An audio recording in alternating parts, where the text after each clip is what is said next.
ये हमारे noise pollution का दूसरा लेक्चर है। पहले वाले लेक्चर में हमने नॉइज़ के बेसिक्स देखे थे, जिसमें हमने नॉइज़ क्या होता है, नॉइज़ मेजरमेंट के जो 3 तरीके हैं उस चीज़ को स्टडी किया था। आज हम वेटिंग नेटवर्क्स के बारे में पढ़ेंगे कि ये क्या होते हैं हमारे नॉइज़ पोल्यूशन में और इनका क्या रोल होता है। सबसे पहले बात करें वेटिंग नेटवर्क्स की। इसके हम नाम से ही समझ सकते हैं किसी चीज़ को वे किया जा रहा है, ठीक है, किसी चीज़ को मेजर किया जा रहा है। ये बेसिकली हमारा ये जो कॉन्सेप्ट है ये साउंड लेवल मीटर में यूज़ होता है। अब ये साउंड लेवल मीटर क्या होता है, एक ऐसी डिवाइस होती है जिसको हम यूज़ करते हैं किसी भी जगह के नॉइज़ को या साउंड को मेजर करने के लिए। जैसे अभी हमने देखा था जब ये हो रहा था, हमारा वर्ल्ड कप का मैच हो रहा था, जब लास्ट वाला जहाँ फाइनल होने वाला था हमारा गुजरात में, वहाँ पर बार बार ये न्यूज़ में आ रहा था कि यहाँ पे जब 1.5 लाख लोग बैठे होंगे स्टेडियम में, तो जो नॉइज़ है वो 140 डेसिबल से भी ऊपर चली जाएगी, ठीक है।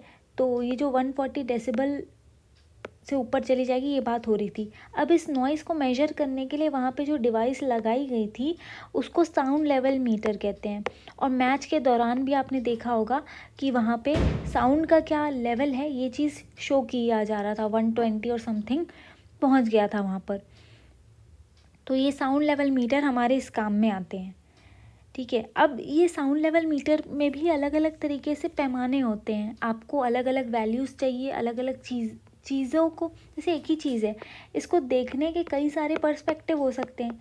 तो साउंड लेवल मीटर में भी अलग अलग वेटिंग्स हैं, जिसके अकॉर्डिंग आपको जो चीज़ें मेजर करनी है उस अकॉर्डिंग आप उसको सेट कर सकते हो और वही चीज़ मेजर होके आएंगी। अब पहले इसके बेसिक्स को थोड़ा सा पढ़ लेते हैं।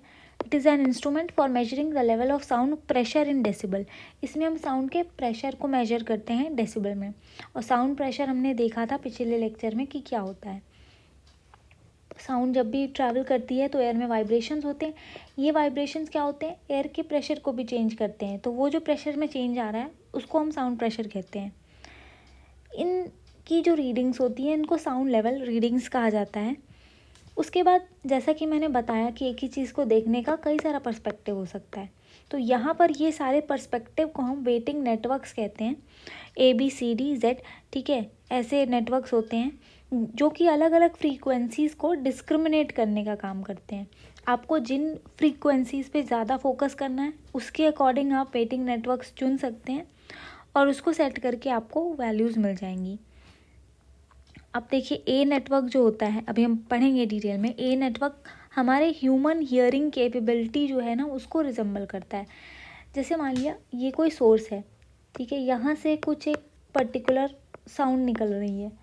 इसकी जो फ्रीक्वेंसी होगी, जो मतलब फ्रीक्वेंसी जो होगी, जो माइक्रोफोन में रिकॉर्ड होगी या किसी और डिवाइस में रिकॉर्ड होगी, उसमें इसकी जो लाउडनेस या फिर जो साउंड इंटेंसिटी कहें वो अलग होगी। और हमारा ह्यूमन ईयर किस तरीके से सुनता है वो अलग होगा, ठीक है। हमारा ह्यूमन ईयर अलग तरीके से रिस्पॉन्स कर सकता है। हो सकता है किसी नॉइज़ की जो मेजरमेंट है वो आए 120 डेसिबल्स, लेकिन हमारा ईयर उसको 80 डेसिबल की तरह ही मेजर कर सकता है, ठीक है। ये डिफरेंस आता है एक्चुअल रियलिटी में। तो जो हमारा ए वेटिंग नेटवर्क है वो क्या करता है, हर फ्रीक्वेंसी पे काम करता है, क्योंकि हमारा ह्यूमन ईयर भी 20 से 20,000 हर्ट्ज़ तक सुनने की क्षमता रखता है। तो इस पूरे बैंड को मेजर करता है हमारा ह्यूमन ईयर। इसी बैंड को मद्देनज़र रखते हुए हमारा ए वेटिंग नेटवर्क बनाया गया है, ठीक है। उसी तरीके से बी और सी नेटवर्क भी होता है। जो सी नेटवर्क होता है उसमें हमें जो ग्राफ मिलता है ना वो पूरा फ्लैट मिलता है। इस वाले ग्राफ से समझते हैं। ये देखिए जो ब्लू कलर का आपको ग्राफ इसमें कर्व दिख रहा है वो है हमारा ए वेटिंग नेटवर्क। सेम साउंड को हमने मेजर किया है अलग अलग वेटिंग नेटवर्क से। तो उसके लिए जो ग्राफ आए हैं वो ऐसे हैं कुछ। यहाँ पे फ्रीक्वेंसी दी गई है, यहाँ डेसिबल्स में साउंड का प्रेशर दे रखा है। अब इसके अकॉर्डिंग देखिए ग्राफ कैसे जा रहा है। ए वेटिंग नेटवर्क हमारे ह्यूमन ईयर के रिस्पॉन्स को कॉपी करता है। तो ये इस तरीके से गया है। सबसे ऊपर देखिए जेड होता है जो बिल्कुल ही लीनियर, बिल्कुल ही फ्लैट होता है। सी उससे थोड़ा सा कर्व होता है उसमें, और बी मॉडरेटली कर्व्ड होता है। ये होता है अंतर। The very low frequencies are discriminated against quite severely by A networks. तो जहाँ हमने देखा ए नेटवर्क में हाई फ्रीक्वेंसीज़ की साउंड को भी मेजर कर रहा है, लो फ्रीक्वेंसीज़ की भी। तो यहाँ पे हम डिस्क्रिमिनेट करके दोनों साउंड्स को देख सकते हैं, but only moderately by the B network. B network उस तरीके से रिस्पॉन्स नहीं करता, and hardly at all by the C network. C network में उस तरीके से बिल्कुल भी डिस्क्रिमिनेशन नहीं कर सकते। Therefore, if the measured sound level on the C network is much higher than that on the A network, much of the sound energy is concentrated in the low frequency region. तो यहाँ पर अगर हम sound level को major करते हैं और C network पर ज़्यादा हायर वैल्यूज़ आती हैं as compared to the A network, तो हम ये इसमें कह सकते हैं कि साउंड एनर्जी जो है वो ज़्यादातर हमारी लो फ्रीक्वेंसी रीजन्स में कंसनट्रेटेड है। In most cases the C scale reading will closely approximate to SPL value। ये इतना इम्पोर्टेंट नहीं है, मेन चीज़ें यही थी कि ये नेटवर्क्स क्या होते हैं। इसमें से A और C वेटिंग नेटवर्क हमारे सबसे इम्पोर्टेंट है। A वेटिंग नेटवर्क, जैसा कि मैंने पहले भी बताया, ह्यूमन ईयर के रिस्पॉन्स को कॉपी करते हैं। तो sound level meter weighting that makes its reading confirm to a notional human hearing response. Most commonly used covers full frequency range of 20 hertz to 20 kilohertz. ठीक है, जो commonly हम use करते हैं, सारी फ्रीक्वेंसी रेंज जो कि हमारा ह्यूमन ईयर सुन सकता है उन सबको कवर करके चलता है। और ह्यूमन ईयर जो होता है सबसे ज़्यादा सेंसिटिव होता है 500 हर्ट्ज़ से लेके 6 किलो हर्ट्ज़ के साउंड लेवल के बीच में। और बहुत ज़्यादा लोअर होगा या हायर फ्रीक्वेंसी होगा तो वहाँ पे ह्यूमन ईयर बिल्कुल भी सेंसिटिव नहीं होता। तो ए वेटिंग नेटवर्क क्या करता है, किसी भी साउंड प्रेशर लेवल है उसकी रीडिंग को ऐसे एडजस्ट करता है जैसे हमारा ह्यूमन ईयर की जो सेंसिटिविटी होती है उसके अकॉर्डिंग। तो इसीलिए ज़्यादातर इसका यूज़ होता है हमारा हियरिंग डैमेज कैसे रिस्क क्या क्या हो सकते हैं इन चीज़ों को मेजर करने के लिए। इस वेटिंग नेटवर्क से हम उसको वे करके देखते हैं किसी भी साउंड को। सी वेटिंग क्या होता है, ज़्यादातर ये लो फ्रीक्वेंसी की जो साउंड है उसका क्या इफ़ेक्ट हो रहा है ह्यूमन ईयर के ऊपर, ये कंपेयर करता है with A weighting and is essentially flat और linear between 31.5 hertz and 8 kilo hertz.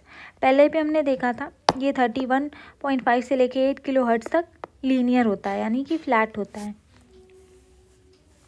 उसके बाद जब भी हमें साउंड प्रेशर मेजरमेंट का पीक जब मेजर करना होता है तब हम सी फ्रीक्वेंसी वेटिंग को यूज़ करते हैं।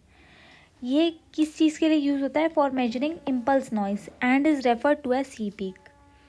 ठीक है, बस हमें ये इसका बेसिक्स ही समझना है कि आखिर ये वेटिंग नेटवर्क्स क्या होते हैं और कौन से वेटिंग नेटवर्क का क्या यूज़ होता है। इसमें ए और सी हमारे इंपॉर्टेंट है, इसमें हमें याद रखना है कहाँ पे यूज़ होता है इसका।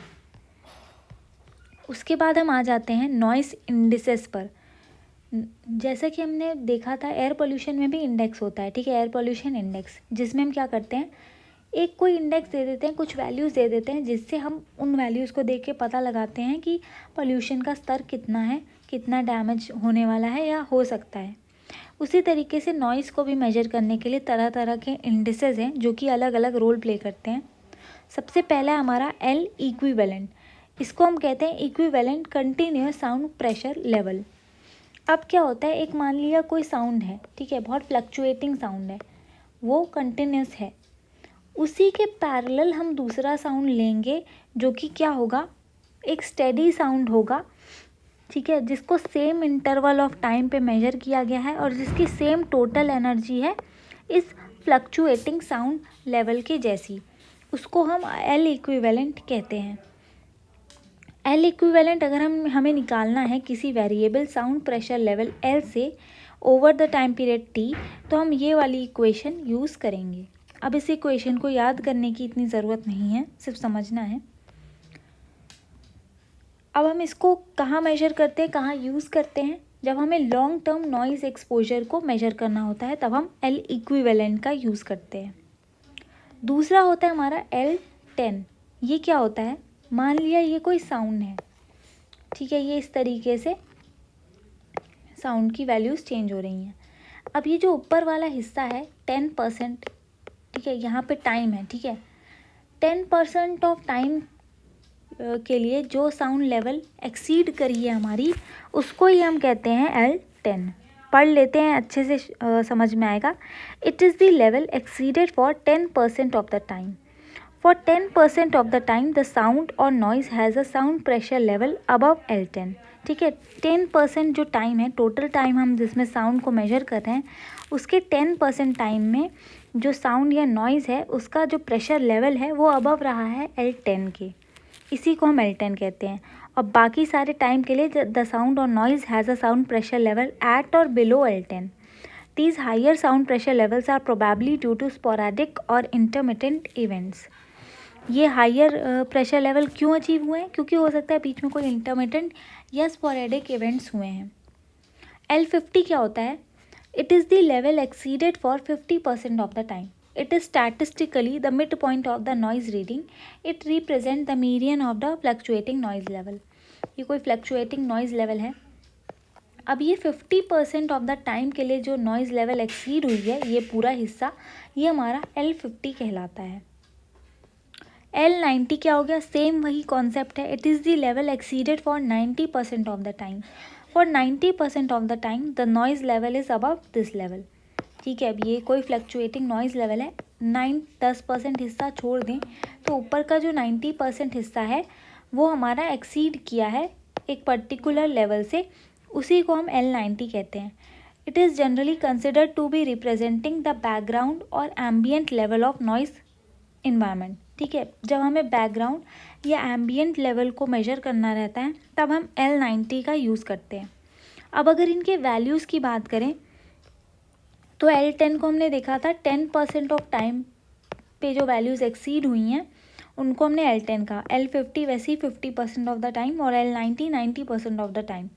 लेकिन अगर हम इनके वैल्यूज़ की बात करते हैं तो सबसे ज़्यादा वैल्यू आएगी हमारी L10 की, फिर L50 की, फिर L90 की, क्योंकि हमने देखा कि L10 पे जो पीक मेजरमेंट है उसको ले रहे थे हम। और होता है हमारा LDN, day night sound level. It is the A weighted equivalent sound level for a 24-hour period with an additional 10 decibel imposed on the equivalent sound levels for the night time hours of 10 PM to 7 AM। इसको ऐसे express करते हैं। तो basically ये भी day night sound level को major करने का एक तरीका है जिसको ए वेटिंग नेटवर्क से हम एडजस्ट कर लेते हैं। इक्विवेलेंट साउंड लेवल होता है for 24-hour period with an additional 10 decibel. हम इसको जब रात के टाइम में मेजर करते हैं तब इम्पोज करते हैं और इसको इस इक्वेशन से हम शो करते हैं।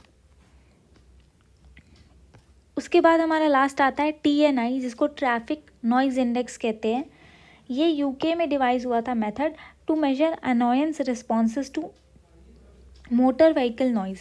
It takes into account the traffic flow and therefore function similarly to the noise and number index used to evaluate aircraft नॉइजीनेस।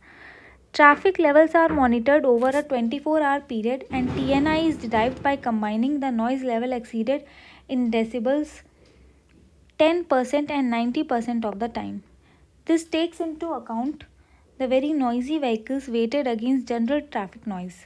तो बेसिकली ये ट्रैफिक नॉइज़ को मेजर करने का एक तरीका है। इसका फॉर्मूला ये होता है, बहुत ज़्यादा इंपॉर्टेंट नहीं है कि हम इनके फॉर्मूलेज़ को याद करें, बस बेसिक कॉन्सेप्ट हमें पता होना चाहिए। फिर लास्ट हमारा टॉपिक आ जाता है नॉइज़ पोल्यूशन स्टैंडर्ड्स का। ये स्टैंडर्ड्स हमारे सेंट्रल पोल्यूशन कंट्रोल बोर्ड ने डिवाइस किए हैं। इसमें अलग अलग कैटेगरीज में बांटा गया है एरियाज़ को और जोन्स को, और उनकी लिमिट सेट की गई है डेसिबल्स में, जिसको हम ए वेटिंग नेटवर्क्स और एल इक्विवेलेंट जो हमारे इंडेक्स हैं उससे मेजर करके देखते हैं। ठीक है, डे टाइम के लिए अलग और नाइट टाइम के लिए अलग। जैसे इंडस्ट्रियल एरिया का जो कोड है वो है A, कमर्शियल एरिया का B, रेसिडेंशियल एरिया का C और साइलेंट जोन का D। यहाँ पर डे टाइम के लिए वैल्यूज़ हैं हमारी इंडस्ट्रियल एरिया के लिए 75, कमर्शियल एरिया के लिए 65, रेसिडेंशियल एरिया के लिए 55 और साइलेंट जोन के लिए 50। नाइट टाइम के लिए यही वैल्यूज़ हो जाती हैं 70, 55, 45 और 40। इसको हम इस तरीके से याद कर सकते हैं कि यहाँ पर जो वैल्यूज़ हैं इनमें 10 का डिफरेंस आ रहा है, यहाँ पर 5 का आ रहा है। ठीक है, 10 और 5। वैसे यहाँ पर देखिए, यहाँ पर 5 का डिफरेंस आ रहा है, यहाँ पर 10 का आ रहा है, यहाँ पर 10 का आ रहा है और यहाँ पर भी 10। ठीक है, यहाँ पे 10, 5, यहाँ पे 5, 10, ऐसे याद कर सकते हैं। उसके बाद जो डे टाइम है वो हम सुबह के 6 बजे से रात के 10 बजे तक मानते हैं। नाइट टाइम रात को 10 से सुबह 6 बजे तक। साइलेंस जोन क्या है? Area comprising not less than 100 metre around hospitals, educational institution, courts, religious places और any other area which is declared as such by the competent authority. तो ये साइलेंस जोन की डेफिनेशन है। तो आज हमने नॉइज़ से रिलेटेड बाकी टॉपिक्स को भी देख लिया है। अब इनमें भी कुछ इंपॉर्टेंट न्यूमेरिकल्स हैं जिनको हम अगले लेक्चर में डिस्कस करेंगे। Thank you.